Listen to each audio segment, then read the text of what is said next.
Nabaliki nabali bagotukamangana ni golitukulero banyara bagochengira litukulyabo irimayikanithe World Press Freedom Day anenekero baligireria na kumurekera ali bagweterekero bakore gasi yabo yakera lituka se county ya Kisii nigo abaliki abo nabo batatu magegase basangirira na se county iyo na kosa na gukwanira ali bagwetera buno muliki to firmani okongo oibo igonero ikera na somo igoyo anyaraka gutwarianira oroboti irokubwatia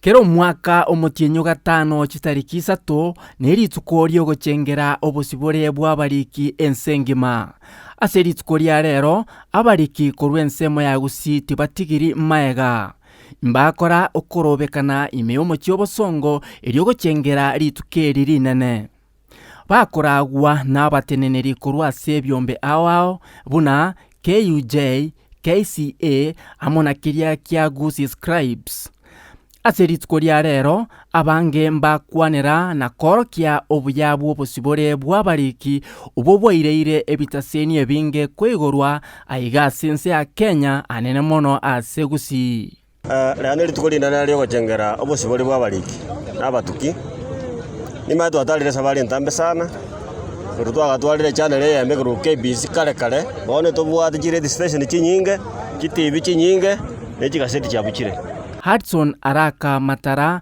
nigare omonyakirogo bw'ekiombe kia KCA orosagia rwa Kisii nigakwanira eng'encho oboriki bwa mang'ana bwonchorerie anene mono engakieye ya technology ase mitandao ya buchire.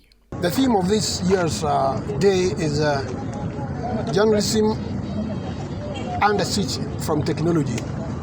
That is the digital platform. It can be used to verify facts. It can also be used to gather information and disseminate it in a very quick or speed. This technology is bound to bring challenges to the media and to the public. It can be misused by churning out fake news.